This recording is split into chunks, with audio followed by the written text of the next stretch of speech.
is the Phylanice Nashe Experience Podcast. Hello, world, and welcome to the Phylanice Nashe Experience Podcast, an audio series of lighthearted and sometimes third eye opening conversations on entrepreneurship, leadership, and relationships from the African American perspective. I am your host, Phylanice Nashe. Welcome. And today we've got a young entrepreneur on the show. He's a tech guru who is leading the efforts of helping individuals get their businesses off the ground in a technological way. But he is also an author and has written a book recently to help encourage us to follow our dreams and follow our goals. I want to give a warm Phylanice Experience Podcast welcome to Chaz Diggs Muhammad, aka Chaz Money. Welcome, Chaz Money, to the show.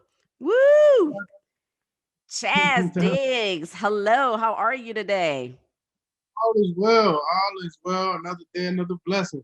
Amen. Amen to that. So let's just jump right into this, right?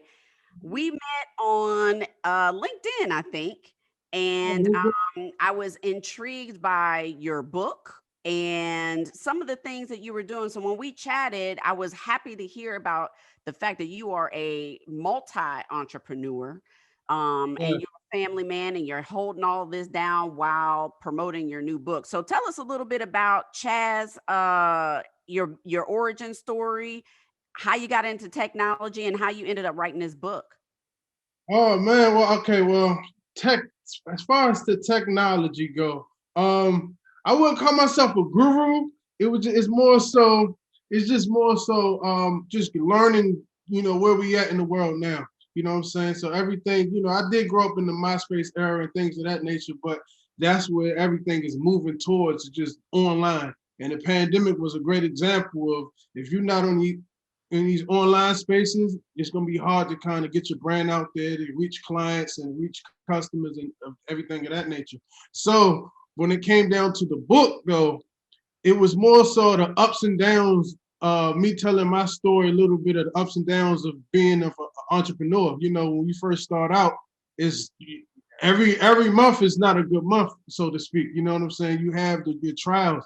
And for me, working with other people, different clients that I may came across, it would just kind of get that mindset. You know what I'm saying? Trying to teach them about mindset. Even myself, teaching myself mindset. So for me, it was just putting that down in a book format and to spin on it, because I always wanted to write, but I just had a hard time sitting still and just writing, a lengthy book. So what I did was, just put the audio tune to it. I came up in the music lane, managing my artist, Young Sir, which is my brother, some years back. That's how I got started in this business. And I just took what I knew of how to make music and it just added my little spin to it, and kind of talking to the people, just giving my 2 cents. Yeah. And the feedback has been good and it's helping a lot of people. And that was the goal, to bring value. So that's how I got started in it. So let's back up a little bit and talk a little bit about the ups and the downs and go into detail there. So you are an entrepreneur. I know when we spoke, you talked about you, in addition to helping individuals build their websites, because like you said, most people are doing commerce online. And so that's one of the avenues that you help individuals, is helping them build a website where they can sell their products and services online, as well as the business coaching and seeing the commonality of people getting stuck, right? And you trying to help them get unstuck. So can you expound a little bit? Where is your business located? Talk a little bit about the music industry, the online e-commerce, and then the coaching that then thread into the book. Yeah, 2010. So my brother, very talented artist. So it was just me, him, and my mom. We figured, let's put a business around your talent. You know what I'm saying? So going through that, you kind of, you see what entertainment business, or just, is as you go through it, as far as touring, traveling, booking, networking, meeting people. So that right there was grounding me into entrepreneurial experience. Fast forward that, I started Rap About TV. Rap About TV is where I'm in the DC, Maryland area. So I looked around the area, we were so new to the hip hop scene, the music scene. And it was so much talent here, but it wasn't the platforms. It wasn't enough platforms to highlight the talent. So I thought it would be a good idea to kind of showcase the talent that I see, sit down with other artists and, entrepreneurs that's in the area and kind of get their, perspective and highlight them. So do it again. Moving forward from that, moving forward for that. And now I'm getting into my entrepreneurial lane is trying to figure out what do I myself have to offer, right? And that right there is when the ups and downs, that's the beginning of the ups and downs because everyone don't know what their gift is. I didn't have the necessary skill or talent to go in the booth for rap, or I didn't have the necessary skill to play a sport, but trying to figure out my niche. I wasn't a good drawing artist, things of that nature. So trying to find your niche, that was the first hard part for me, right? And so, when I'm working with different clients and whatnot, the online space became important because not only am I helping you kind of set up your business or kind of identify what it is you bring, is now getting that onto the online space and, the best software to use, the different type of, landing pages to use and things of that nature. So all of my experience brought me up to where I'm at now. And that was, you asked about the book, correct? I did. Yeah. So all of those different experiences brought me up to where I'm like, okay, I'm not a huge talker. I don't like to repeat myself. So how can I put my 2 cents or give my body of work to plenty of my viewers that tune into Rap About, that tune into me through the years? How can I just give them a body of work that can help them get started? And that was just my mentality going writing into this book, especially. And then, again, the pandemic exposed a lot, right? So the pandemic showed, how, who are we? It helped us identify who we are. And so that was just my mentality, trying to, figure out who I was. And by the grace of God, man, I actually found a niche that was comfortable for me. And that was just audiobook form. And so what kind of time span are we talking about between when you started managing your brother, Mhm. then and throughout this time you've been kind of mentoring and counseling folk along the way who were in business. But what kind of time span are we talking about from when you and your mom picked up your brother as an artist to when you started your your TV series to then going into the IT to then saying I want to put all this together in a book? What kind of time frame are we speaking there? About around 2008-ish, 2008. I remember, he started off, just, again, rapping. He started off in the DC area, again, DC area. He was in the go-go band as a rapper. It's about 2008, the I Am Music Group is what the label was called. I Am Music Group is called. And we started back then. Rap About TV came about 2012-ish, I would say. Okay.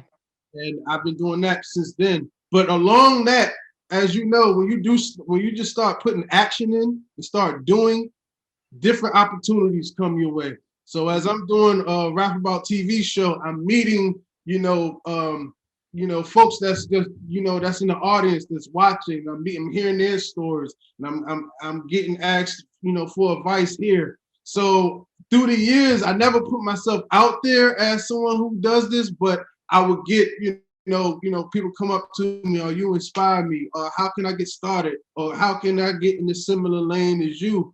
So, just through giving different advice and counsel through the years, kind of molded me to be that I guess that person. I guess that's what God kind of forced me into this space now, because I always like to be behind the scenes, Right. right?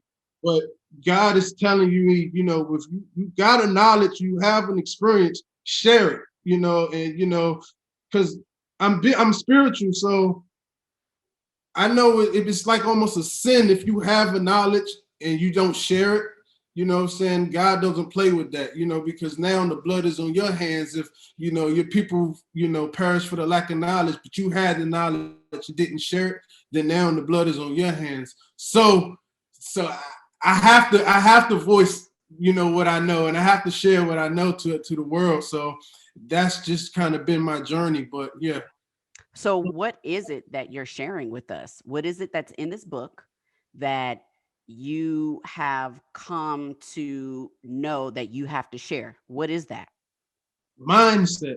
You have to share the mindset and the different tools of how to get started, right? So I figure if I'm living proof, especially from where I'm from, if I'm living proof that, man, if you just change your mindset and keep your head down and just do the work, that good things could come from it. You know what I'm saying? Like the work that your hands produce will be shown, and there's no better feeling than that. So for me, when I'm meeting different people, and it's this mental health is coming up a lot now. Um, Hmm. how Chance do you battle that mental hurdle? You know what I'm saying? So me now in this book, I'm just sharing my experience and my journey, saying, listen, I was without a job a few years back, and I had a hard time figuring out what the hell I wanted to do. I'm sorry, what I wanted to do. I'm sorry. Good.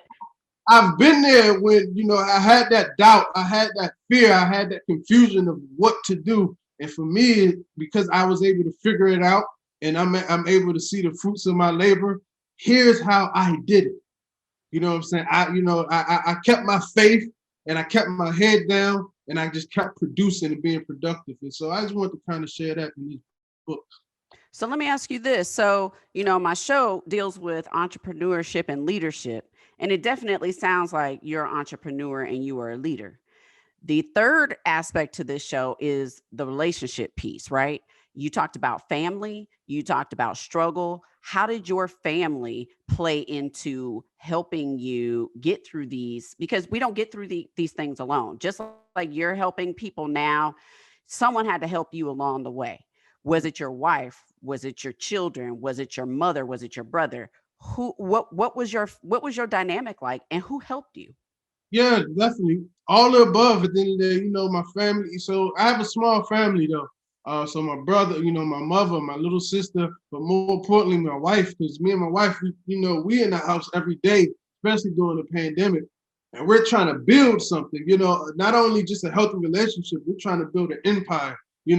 So with both of us, our hairs are both down. We're studying off of each other. We're asking each other questions. We're just going through this learning experience together. So she was a big help. And then, again, my mom, we all do need some type of support system. For me, it was the non-judge part, right? So, like I said, I when I was without a job, I left my job like 3 or 4 years ago, and I thought I had it all figured out, but God shows you that you don't, and this is when He tests you the most. So when I was going through that, what I'm saying, not having a job now, my funds are low now. Now I'm like in confusion mode, what to do next. I had, my mom and my wife, and she's so important because one, they didn't judge me. Secondly, they I would say betted on me, if that makes sense. They Hmm. my heart, they knew my mind. They like my wife said, listen, I trust you to lead this family. So become more selfless, start working on yourself more, meaning I have so many ideas, but I always was, pushing other people's ideas, helping them figure out them, but I never worked on myself. So she was the first to really tell me to invest heavy in my ideas. And since I did that, this is where I am now. So again, my mom was big, and my wife was a very vital part because she helped me through what I wanted to do for myself. So that I think having support system is key. And it don't and everyone's different relationships. You may not have a good relationship with their mom, but they may have a relationship with a cousin or a friend. Find that one support system that believes in you and your creativity, and bounce off their ideas and kind of let them be your strength, because we all need it. You know what I'm saying? And then God. Like God is key, more importantly than anybody else, because the faith in Him. When you're down, for some reason you get through it. I don't know where that come from, but that's God. When you got a bill to pay and you 2 days behind, for some reason funds come to pay that bill. It just He helps you. Speak on that. Speak on that. Yes, the blessings. Yeah, so I would tell anybody, you have to have faith. That's crucial. That is, So let me ask you this question. It through your experiences, are entrepreneurs born or can they be bred or both? whew, I think I would. Ah, man, I think both. Because see, to me, entrepreneurs really, to me, how I look at the word entrepreneur is just really doing for self, right? And so when I say do for self, everybody has a certain gift or talent, no matter who they are. You have a gift, you have a talent. If you just nourish your gift, then it pays it for itself, and then they'll label you entrepreneur. You know what I'm saying? Because your gift is bringing the benefit of that gift to you. So now you're able to live off whatever your talent is, and at the end of the day, that's self. So you're doing for self automatically makes you an entrepreneur, because you built it from the ground up with your gift and your talent. You know what I'm saying? So I do think we are born with it. I think we lose it along the way through, society, and, because society don't want to see you, especially us melanated folks, don't want to see us win. They just don't, that never been in history. I don't think that changes now. So I think we are born with it, but I think we lose it along the way, and we have to relearn how to tap in with ourselves. Is there is there a particular point in your journey when you mentioned you left your 9 to 5, right? And that's one of the things that taking that leap is usually that point where someone is like, I like this 9 to 5, but I want that independency. How do you coach people through that? And how did you and your family decide that that was the moment to take? I mean, for me, all right, I'll start with me. For me, and I talked about this in the book. I was working as an electrician, and that was like hard labor. And then in my mind, I was like, man, this is like slavery, because I'm building for another family that I don't even know, you know. So for me, when I left with that mindset, and I thought I had a plan figured out. I thought I wanted to go a whole nother route, but for some reason that route did not work out for me. You know what I'm saying? So, and that's again, that goes back to when I had to really figure out what is it that I'm good at, what is it that I do. But just trying to coach someone or kind of counsel someone to go through that is trying to erase that fear, because everyone has fear, for one, that their self is not, they don't live up to whatever that is. They don't live up to what their talent is, or the fear of not having, and the fear of what other people think. So you gotta erase that mindset to, one, not care what other people think. So that's why I said again, my family was important, because one, they didn't judge. So that, because they didn't judge, I didn't even have to think about what they thought necessarily. Outside of them, I could care less. I said I really can care less. I'm Aquarius that way, but with them, they didn't judge. But when you're counseling someone, you got to get that mindset of not caring what no one thinks about you, because your mission is your mission, and no one is going to understand that. No one's going to understand your journey. So you're just trying to erase the mindset, just have them relearn and learn something new, that it's going to be all right. You know what I'm saying? And that's when the patience and the faith is just, again, is so vital. And it's not easy though, because I'm gonna tell you, the success rate is not always 100%, because at the end of the day, when you're counseling someone, it's upon them to kind of make the change. All you can do is give them the tools and give them the inspiration, but it's up to them to apply what they know and get out of their own way. So that's like my biggest thing, again, when counseling is, you got to get out your own way. You have to not have faith on chairs. You have to have faith on who you believe in, and your own abilities. And if you apply that, then good things come out of it. You'll see in 2 months' time that you get some results, but you got to get out your own way. How so how long is a typical counseling program for you? And do you have different programs, or do you just take people as they come and you work with them Yeah. until So uh, for me personally, so far I've taken them as they come, right? Because I never put myself out there as like, oh, I'm a coach or a mentor. I just meet as I go, and I get asked, for advice as I go. I'm sure now because of this book, I'm gonna get more of that.